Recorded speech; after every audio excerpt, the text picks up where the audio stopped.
sometimes I think that we as women aren't even on our own to-do lists, or if we are, we're very low on those lists. So I think making that shift about how taking care of myself is important, because only then I can be giving my best to those around me.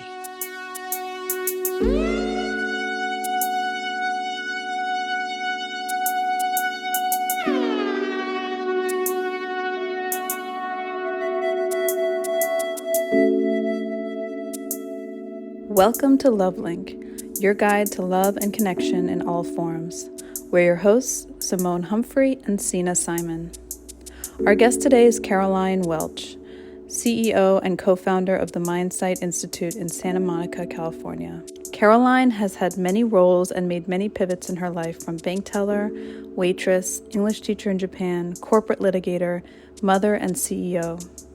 Today, she's here to talk to us about her new book, The Gift of Presence, a mindfulness guide for women, a step-by-step guide to help women feel calmer and more grounded in their lives and in the multiple roles they may embody.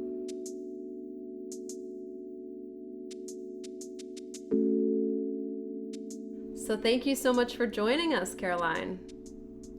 Thank you for having me. I am really happy to be here today. Great. So tell us a little bit about, just to start off, what made you write this book on presence, and then the 3 P's underneath presence: purpose, pivoting, pacing. Did I get it right? Yay. Thank you. Thank you for that question. What made me write the book is that in my own pretty hectic life, when I was full on practicing law, my kids were young, between 6 and 10, or ages 6 and 10. And I was juggling so many roles. The one thing that kept me going was my mindfulness practice. And I had started that actually when I was an English teacher in Japan, right after graduate school. And I lived there for 3 years. And I just came to appreciate going to this temple nearby where I was living in Hiroshima. And I just found it so calming. So fast forward, when today I find myself at the Mindsight Institute and bringing the mindfulness concepts into the lives of mental health professionals, parents, coaches, lawyers, and many other groups. It's ironic because I wouldn't have anticipated that decades ago what I did in the temple in Japan would be really my first formal introduction to mindfulness.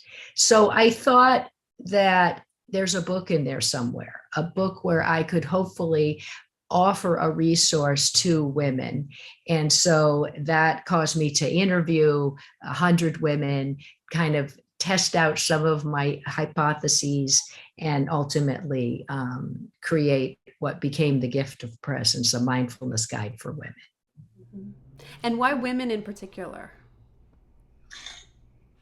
That's a great question. It's not that I've developed a special brand of mindfulness for women, but it's that I am most familiar with what it is to be a woman in our society. And some of the things, because I did interview women from other countries as well. About a third of the women whom I interviewed were from around the world. Something we all share as women is all the roles we play. Mm-hmm. And something we share is, as women, is that the expectations within the society, name any culture, any society, for men and women are different. That's not to put a judgment on it about good or bad. It's just to embrace the fact that it's a different situation. And to give you a specific example of how women are differently situated than men, in my own practice, as I mentioned, I practiced law, and I still practice law, but now more the proactive, calm side of the law, not the litigation side. But when I was deep in the litigation trenches, the mindfulness it became so important to me because I had so many roles. Back to the roles. I was a lawyer. I was the mom of 2 kids. I was a caregiver, in part for my parents. So these are roles that we assume. And what I would experience if, for example, I left my office to go and coach my daughter's volleyball team, there'd be kind of a buzz like, oh, she's not that committed to this job. This is back in the day when we were in offices.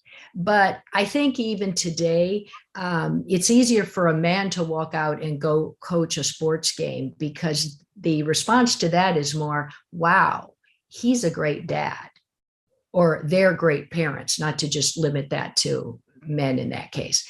But for a woman, since if we assume a career role, then we're expected to nail that and be on that in a way that the thinking then goes to, well, I dropped the ball on being a lawyer for those few hours. And my similarly situated male colleague is getting, if you will, extra credit.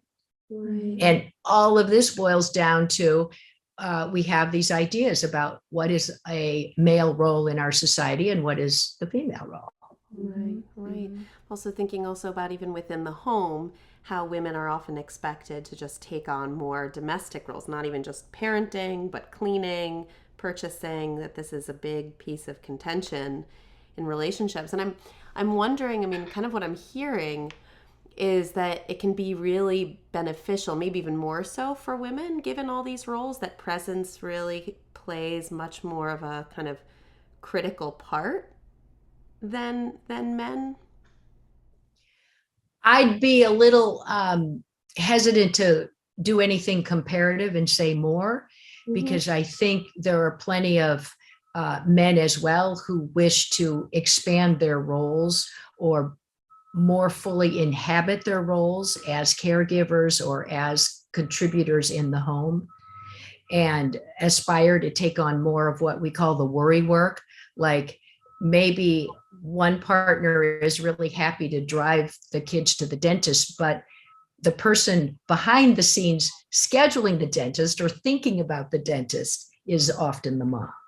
So I think mindfulness can, because it's a team, it's a partnership. Mindfulness can help both men and women in terms of figuring out how this can best play out in the family. I can certainly identify with more of a need for presence after having a kid, after having a child. Just suddenly, you have so many demands on you. I mean, we can both identify with that in a totally different way than when you don't have children or when you're not a caregiver yet, whether it's to a parent or somebody else. It has a tremendous impact on stress, your ability to be in touch with yourself. So that certainly really resonates, that it is a different experience than for men. So if we zoom out a little bit, can you define presence? Like, how do you define it in your life, in your book? Yes, I define presence as synonymous with mindful awareness or mindfulness. And the definition I use is the one that you and your listeners may be very familiar with, the one of Jon Kabat-Zinn, the paying of attention in a special way on purpose to what's going on without judgment. And in his definition, the without judgment isn't articulated, but I believe that it is consistent with his approach, that it is a piece of mindfulness. So can you talk about how presence helps women navigate these different roles and feel more, I mean, essentially, isn't it to feel more grounded in themselves as they are in these different roles? Or how do you think about how presence can help women in particular as they navigate these different roles in their lives and expectations and pressures that are placed on them? Right. To what you're suggesting, it can help us, mindfulness can help us feel more grounded. And I think a large part of feeling grounded is being our most resilient selves. We do the best we can more and more moments. So maybe an example will help here. One of the women whom I interviewed is a single mom with a teenage daughter. And she's also one of the women, when I asked her, well, do you have a mindfulness practice? She was quick to say, no, I don't. But when I talked to her and heard how she behaves and some of her habits and how she conducts herself, I could see she has an informal mindfulness practice. And that's one of the takeaways today. If there's just one thing that a listener hangs on to, I would like it to be that the informal moments are as important as the formal ones. That is, in the case of this woman, what she described to me is that when she goes back to her apartment after work each day, she feels her hand on the doorknob of the apartment and just takes a couple of breaths to honor that transition between her commute home, her work day, and now going back into the house and seeing her teenage daughter. And the impact of that, she said, was immense because it allowed her to fully inhabit being home. And it allowed her to see that at some point, her daughter, having been younger, when she was a preteen would come running to the door to meet her when she came home. And all of a sudden, she's a teen. And she doesn't come to the door and she's at her computer. And the woman whom I was interviewing had to go find her. And of course, you can imagine that wasn't a good technique because her daughter was involved in whatever she was involved in and felt intruded upon. So with the presence of mind, the parent in this case was able to give that space to her daughter. So she adjusted. She would come home, go to her room, change her clothes, relax a moment, and then go out into the common space of the apartment and wait for her daughter to emerge. And it changed everything. So these are simple things, but we really can best execute them when we are fully present. Mm-hmm. Yeah, makes sense. How would you help people cultivate some of this presence?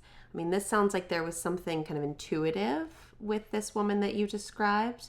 If people feel very disconnected, I think it's really easy in our society, especially with our phones, and if we're living in urban environments, to feel really unattuned to ourselves, unattuned to our environment. How do you cultivate presence in a world that has so much noise? That's a great question. And the first thing to say is that some of us may come somewhat more easily to being present. It could be. Maybe it's intuition, maybe it's something we've learned from someone in our lives, is something as simple as smelling the rain, noticing rainbows, being in touch with our sensory experiences. So that's one of the gateways to cultivating mindfulness, is getting ourselves out of our heads. And another part of it that I talk about quite a bit in my book is that self-care is not selfish. And sometimes I think that we as women aren't even on our own to-do lists, or if we are, we're very low on those lists. So I think making that shift about how taking care of myself is important, because only then I can be giving my best to those around me. I think that's an important thing. And it's baby steps. It isn't that in 1 week or one retreat we can fully be where we think we want or should be. It's a life's work, really. Yeah. So you talk about purpose, pivoting, and pacing, these 3 Ps. And I wonder how they relate to this idea of presence, and why you included these 3 Ps in the book. What's the relationship between them? I'm happy to explore that because it was such an important part of shaping the book. So once it became clear to me that presence or mindful awareness can offer a foundation, then I had to figure out what things might most resonate with a reader in terms of really seeing how this looks in our lives. Purpose emerged and became one of the 3 because we have as much research about, well, no, I shouldn't say as much, but we have a lot of research about the importance of articulating a purpose in our lives. And that, first of all, requires that we become very present with what has meaning for us, what our values are. Purpose gives us that direction in life. And it comes out of our goals and what it is that gets us up in the morning, basically. And then pivoting seemed to be a very valuable player here because life is change. And we do what I call crisis pivoting. That's what happened to all of us in the pandemic. All of a sudden, we were forced to make changes and pivot, versus what I call proactive pivoting, where you get very present with what's going on in your career or in a relationship, and you ask yourself the hard questions. Is this relationship still serving me? Is this career serving me? Is this particular job serving me? These are the proactive things.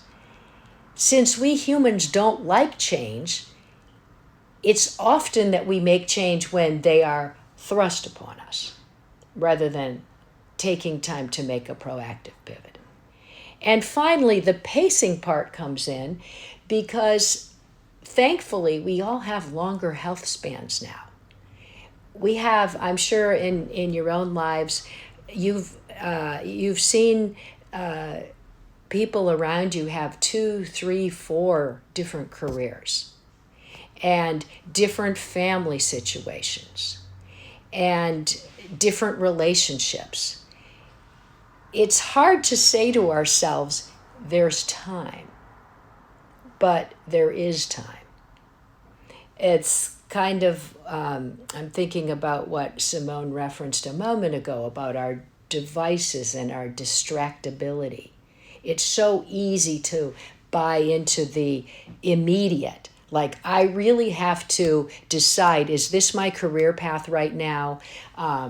Or even a parenting decision, whatever it is. But the fact is, there are so few things that really have to be decided urgently. And it's so helpful to have this pacing concept in mind, and so counter to what we are surrounded with every day when it comes to speed and getting things done and knowing what it is we're doing next. Mm-hmm. I'm curious, and Simone and I talked about this before, like, you've had many different careers, different experiences. You lived in Japan, you were a lawyer, you still are a lawyer, but you're also a teacher and many other things, and you're a CEO. And I wonder how you have pivoted in your life and how you knew when it was time to pivot. Like, what was that process like, that developing that internal knowing that, okay, this is a moment to shift or begin shifting, looking in a different direction? That's a great question. And yes, I have had a few different opportunities for pivoting in my life. I think, for example, when it came to making a change when our 2 kids were ages 1.5 years and 5, I was a corporate litigator working 75 hours a week, largely for Japanese clients, which took me across the international date line, which took away all my weekend time. And it became clear to me, if I would just sit with myself and say, how is this working for me? How's the role I'm doing as mom or as partner or in the house and in my practice? And so in that case, mindfulness was helpful because I could take the time, I had the practice, I could look at how this is feeling. That was my first indicator. And then I made a proactive pivot. It isn't that I checked out at my job or my firm, merged and shut down, which would have been more of a crisis pivot. But it was really a proactive, I need to find a different career. Not career as in I still want to be a lawyer. And that's another thing about pivoting is that sometimes when we're about to make a change, we're like, yeah, nothing's working for me. I need to just throw out this whole situation. Well, the fact is that some parts of it, like I love being a lawyer. So in the case of the pivot I made away from corporate litigation, my next position was as an in-house lawyer. And I was Judge Judy's lawyer on the production set for a couple of years. And the beauty of that position was that it started out with only requiring 4 days a month of work, because I would just be in the studio when we were taping cases. So that's one of the pivots and how it unfolded for me. And if you had asked me ahead, because of course we all have fear of failure and fear of the unknown, and we have a neuro loss aversion phenomenon where, what I'm going to has to be at least twice as beneficial as my current situation. I couldn't have imagined something better than, well, I could have perhaps imagined, but it's not an easy choice to step out of what you're doing. And if you told me I was going to be able to find a job for 4 days a month, I would have said, no, not in the law, impossible. But I did. Especially if you're enjoying aspects of the work and you're good at it and you are thriving in a sense, then it can be harder to walk away and risk pivoting into something, you're stepping into the unknown. Right. Yeah, I'm curious how purpose also played a role in this, because there's the identity of mother, identity of lawyer, starting this this company, the institute that you started around presence. How does purpose? How were you able to identify purpose? And I'm wondering if you can just share a little bit about that piece. I'm glad you asked that, because there are a few myths that surround purpose. One is that our purpose is one and done. Like you figure it out and now you're set for life. Or that there's one big purpose that should be shepherding your work in all the things you do. So I'd like to unpeel that a little bit. And the first thing to say is that for each role we play, we have a purpose. So, for example, both of you as new moms, let's say your purpose is to be the most resilient, open mom you can be. And then when it comes to your careers and your clinical practices, or the listeners, whatever careers they may have, the definition of what the purpose is in that career may be different. And it doesn't have to be grand, like, my purpose is to do planetary change with climate control or climate, issues or something. It can be very much to be a good team member, to do the best you can with whatever it is you've set out in your work projects to do right now. So that's how the purpose in action can look. I think there can be a lot of pressure on women and men in our culture to have a big purpose. I speak to a lot of young people who are stressed out about finding their purpose. Like when they hear, like, I have to find my passion. I have to find the thing that's going to make me successful. I have to find my path.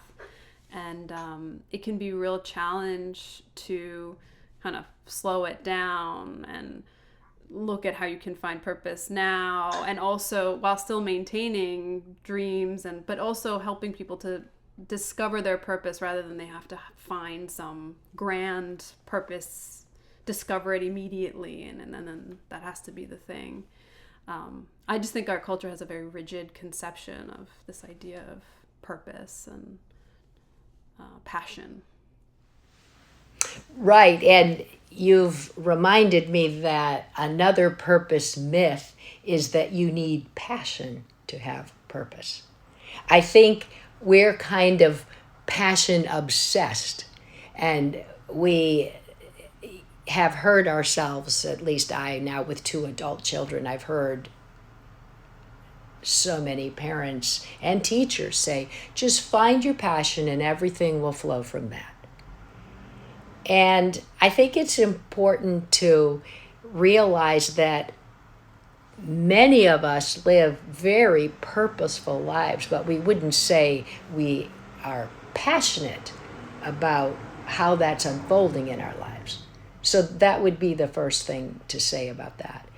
And the second thing, because Sina, you mentioned young people who can be challenged finding their purpose, and that weighs on them. There is research that tells us that finding the purpose, we think we need to search it out somewhere or that we're going to uncover it, but it is within. And there is a certain period after which we are most content or at peace if we have purpose.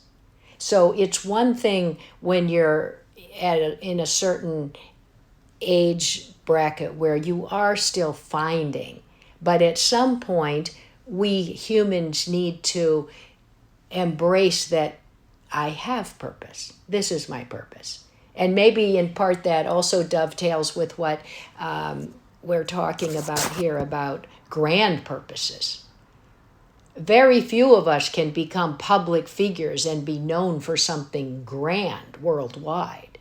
But all of us can be leaders in our own families, our own workplaces, and the community around us. Yeah.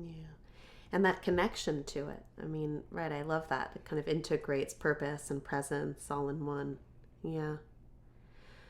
So it's clear from your book that you like poetry, you're also a writer, and a lot of these concepts, I'm thinking about Buddhist tradition and sort of the stories that often capture complicated concepts.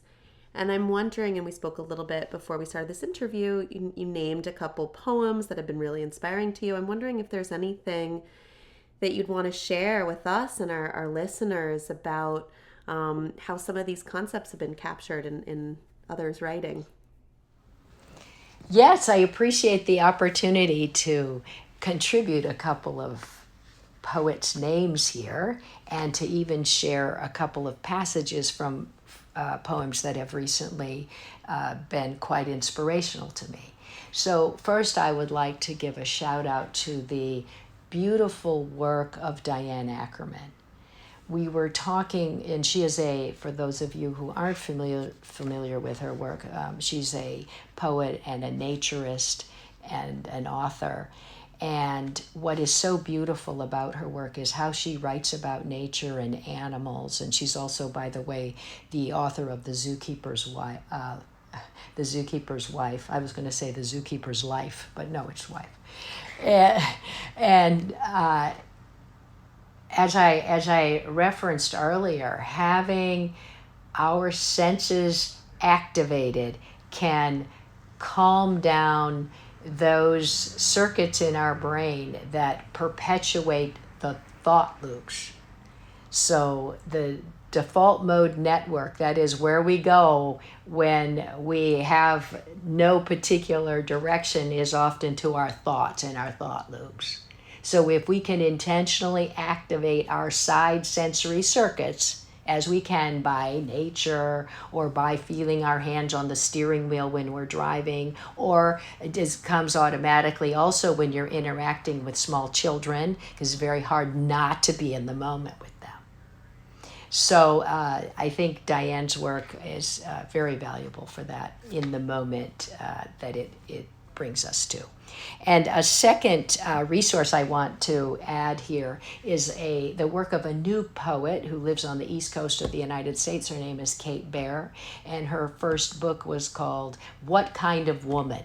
And it is full of beautiful poems for women in the trenches and all the roles we play. So I would highly recommend that as an inspirational piece.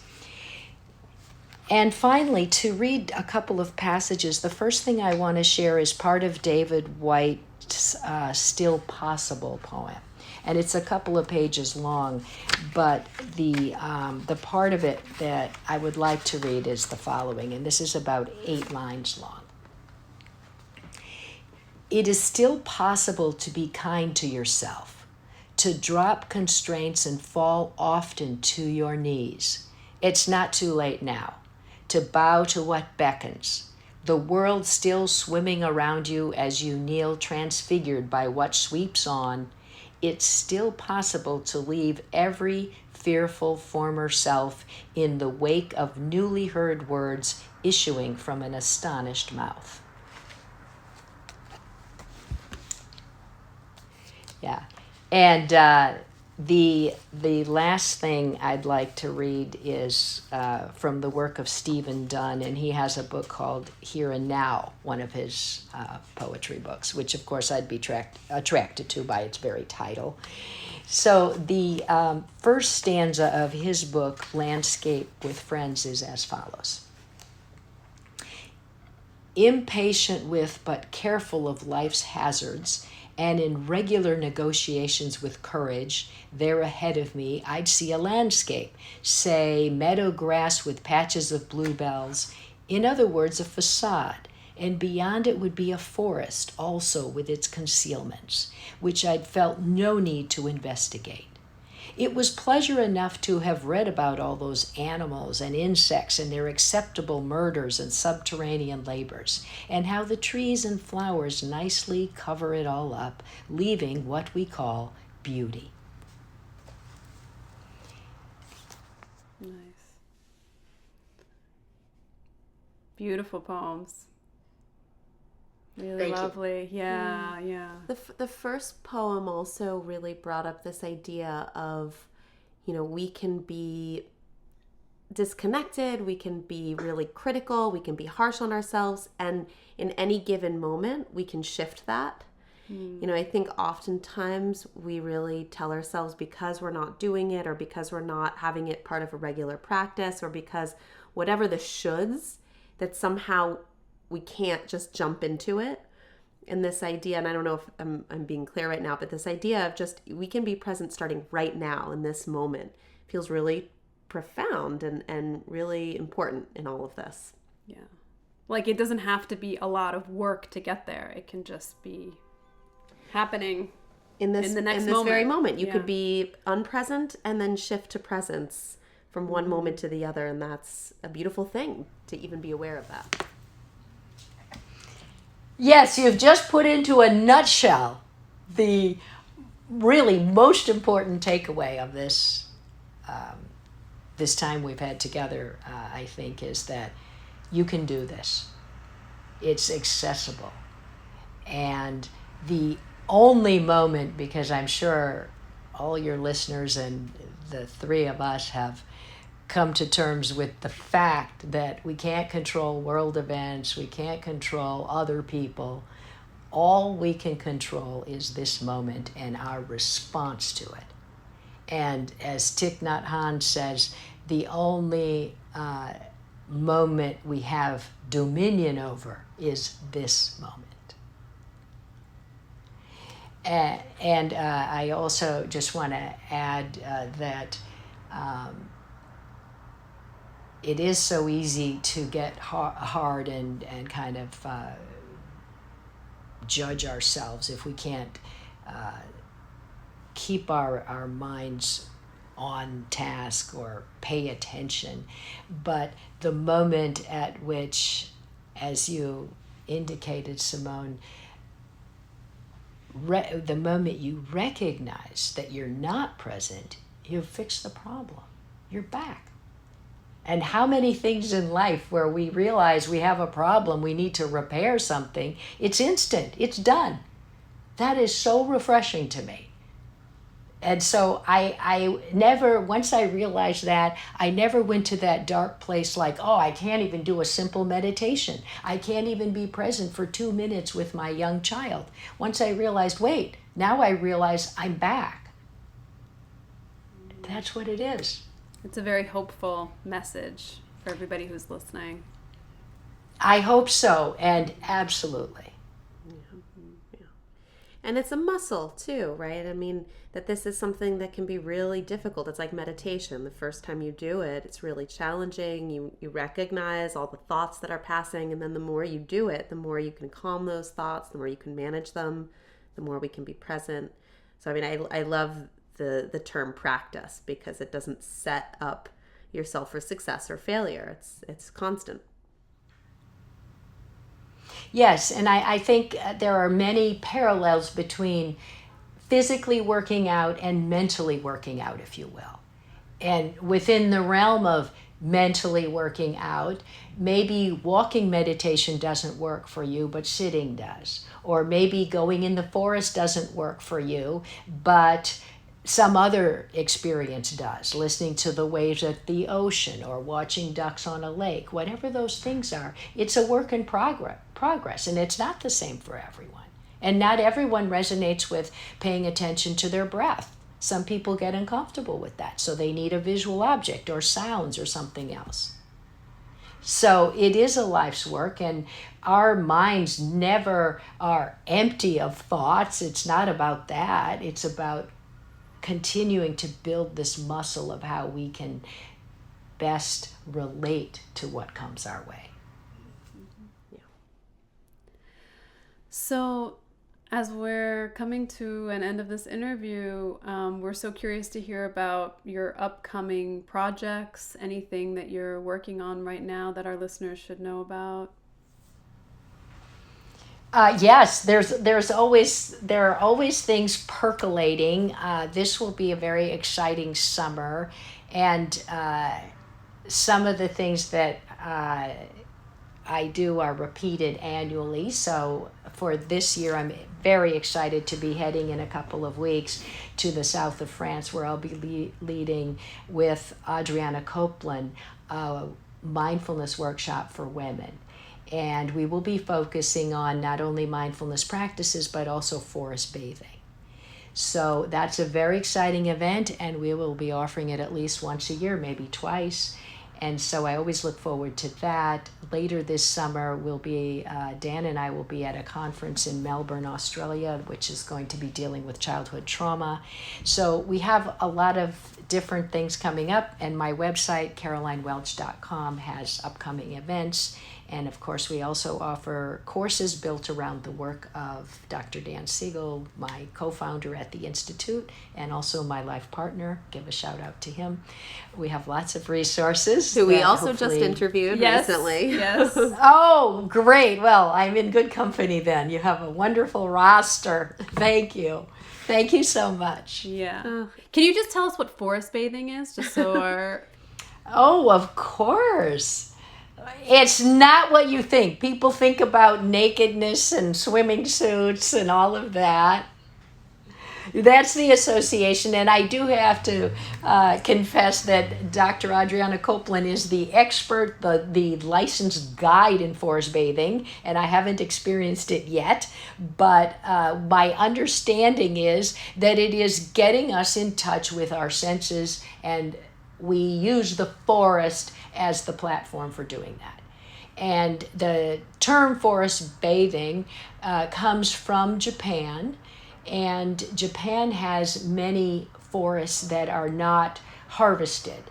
So the Japanese government put together the fact that it has a stressed population with the fact that it has many beautiful forests. So they started offering forest bathing walks for people to be able to relax and have more well-being.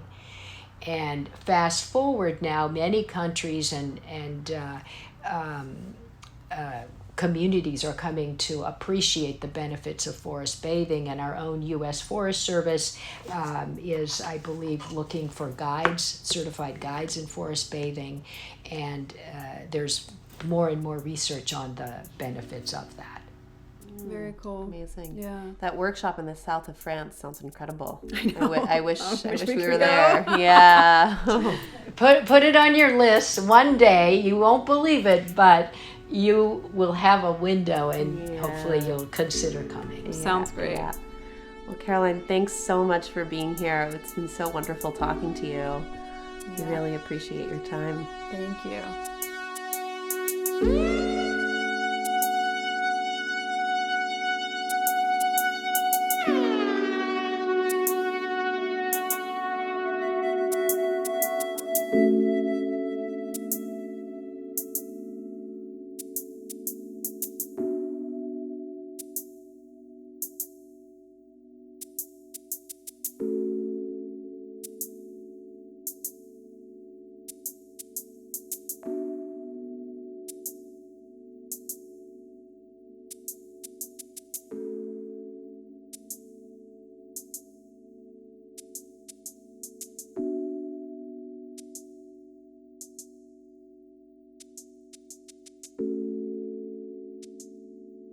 Mm-hmm.